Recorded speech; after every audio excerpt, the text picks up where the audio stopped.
आजचा व्हिडिओ हा महाराष्ट्रातील सर्व शाळांसाठी, शाळेतील मुख्याध्यापक आणि शिक्षकांसाठी UDAS प्लस बाबत अत्यंत महत्त्वाचा आहे। तत्पूर्वी नमस्कार, मी सचिन पाटील, शाळा पूज्य आचार्य भिसे माध्यमिक व उच्च माध्यमिक विद्यालय कासा टेक्नो एज्युकेशन या चॅनलवर आपले सहर्ष स्वागत आहे। UDAS प्लस या पोर्टलवर विद्यार्थी इंपोर्ट केल्यानंतर आपल्या कॅटलॉगमधील आणि ऑनलाईन पटावरील विद्यार्थी हे मॅच करणं महत्त्वाचं आहे।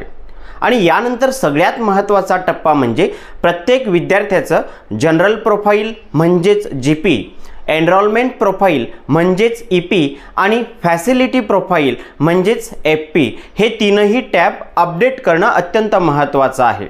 सो आजच्या व्हिडिओमध्ये आपण GP, EP आणि FP हे टॅब कशा पद्धतीने अपडेट करावे या संदर्भात महत्त्वाची माहिती आजच्या व्हिडिओमध्ये पाहणार आहोत। हे सगळं काही समजून घेण्यासाठी व्हिडिओ हा कुठेही स्किप न करता पूर्ण पहा, जेणेकरून काम करताना आपल्याला कोणतीही अडचण येणार नाही।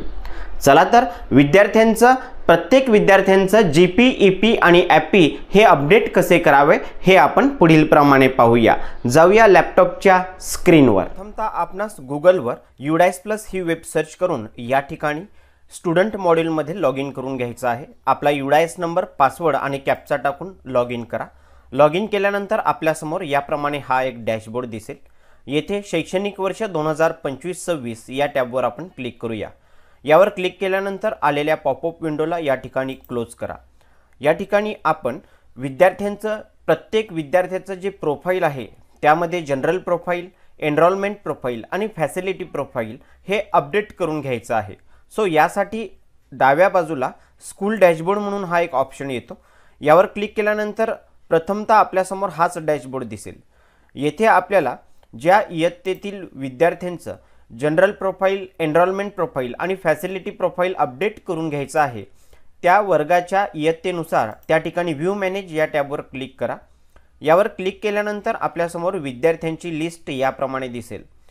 बघा, या ठिकाणी प्रथमतः इयत्ता तुकडी देण्यात आली आहे, त्यानंतर त्या विद्यार्थ्याचा पेन नंबर, त्या विद्यार्थ्याचं पूर्ण नाव, जेंडर, डेट ऑफ बर्थ आणि एंट्री स्टेटस जे आहे हे सगळीकडे आपल्याला नॉट स्टार्टेड म्हणून लिहून आलेलं दिसते। सो याचा अर्थ असा की general profile, enrolment profile, facility profile आणि हा शेवटचा टॅब आहे कंप्लीट डाटाचा, हे चारही जे काही छोटे टॅब आहेत हे हिरव्या रंगामध्ये आपल्याला जेव्हा पूर्ण झालेले दिसतील, जेव्हा एक विद्यार्थी पूर्ण अपडेट करू तेव्हा नॉट स्टार्टेडच्या ठिकाणी आपल्याला कंप्लीट म्हणून शेरा आलेला दिसेल। असं प्रत्येक विद्यार्थ्याला आपल्याला या ठिकाणी कंप्लीट करून घ्यायचं आहे। चला तर एक प्रात्यक्षिक म्हणून विद्यार्थ्याला कशा पद्धतीने अपडेट करायचं हे पाहूया। जसं की हा पहिला विद्यार्थी आहे, याचा जनरल प्रोफाइल हा टॅब दिसतो, यावर मी आता क्लिक करतो। यावर क्लिक केल्यानंतर या ठिकाणी आपण बघू शकतो या विद्यार्थ्याचं जनरल प्रोफाइल हे पहिला फॉर्म ओपन झालेला आहे। या जनरल प्रोफाइलमध्ये त्या विद्यार्थ्याचं नाव आपल्याला दिसते, त्यानंतर त्याची बेसिक माहिती आपल्याला येथे दिसते। सगळ्यात महत्त्वाचं म्हणजे आपण खाली आलो की विद्यार्थ्याचा आधार नंबर आणि त्या विद्यार्थ्याच्या आधारवर जे नाव आहे ते नाव या ठिकाणी टाकून आपल्याला इतर काही माहिती दिली आहे ही भरून खाली सेव्ह म्हणून ऑप्शन दिसेल, यावर क्लिक करायचं आहे। आधार व्हेरिफिकेशन होण्यासाठी विद्यार्थ्याचा आधार नंबर आणि जे आधार कार्डवर नाव आहे हे नाव येथे टाकून आपल्याला व्हेरिफिकेशन करणं अत्यंत महत्त्वाचं आहे। व्हेरिफिकेशन जर झालं असेल तर अशा पद्धतीने आपल्याला येथे टिक मार्क दिसते। सो जर विद्यार्थ्याचं आधार कार्डवरील नाव चुकलं असेल तर अशा विद्यार्थ्यांना आपल्या शालेय रेकॉर्डनुसार त्या विद्यार्थ्याला ते नाव अपडेट करून घ्यायला सांगणं आणि त्यानंतर या ठिकाणी येऊन आपण अपडेट करू शकतो। त्यानंतर पहिला टॅब आपण या ठिकाणी नावाचा बघू शकतो। हे नाव जे आहे विद्यार्थ्याचं, या नावामध्ये जर काही मिस्टेक आहे आणि शालेय रेकॉर्डनुसार हे नाव नसेल तर हे नाव आपल्याला BRC स्तरावरून आपण नाव अपडेट करून घ्यावं।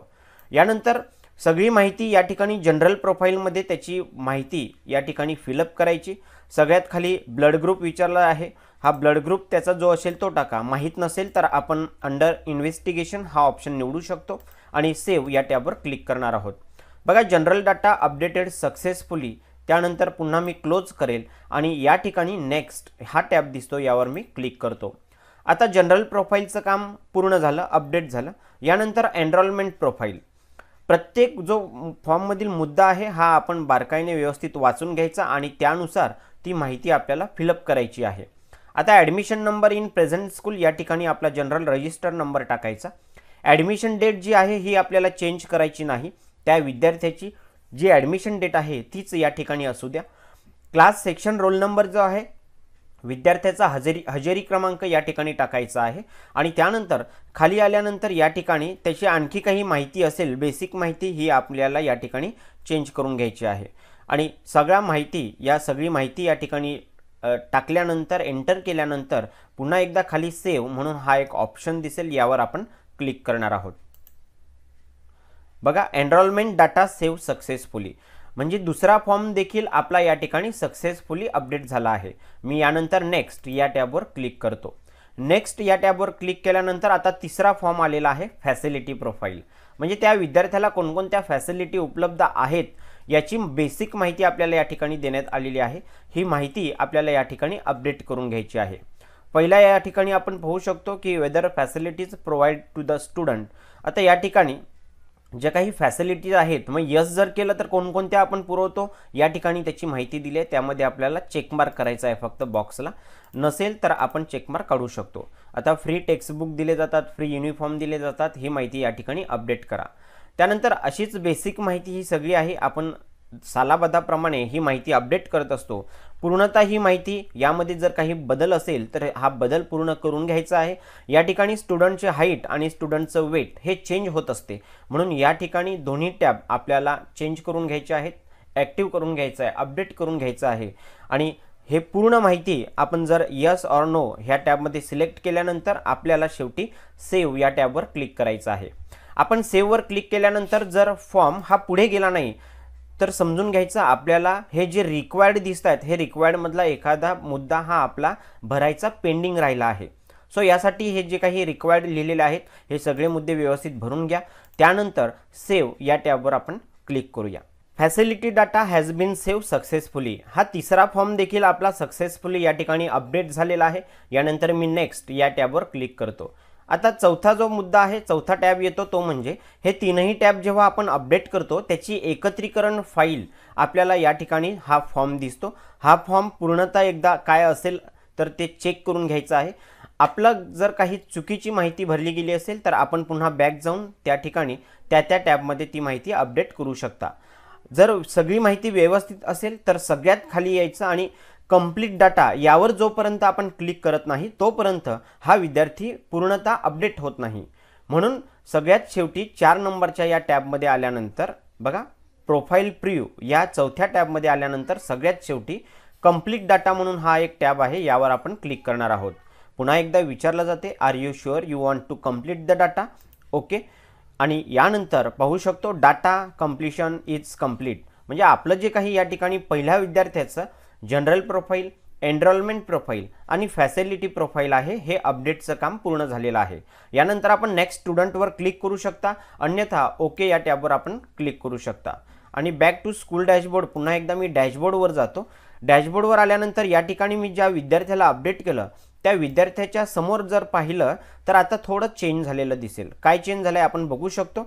बघा, याच विद्यार्थ्याला आपण अपडेट केलं, आता एंट्री स्टेटस आधी नॉट स्टार्टेड होतं, आता पाहिलं तर या ठिकाणी कंप्लीट म्हणून शेर आलेला आपल्याला दिसेल।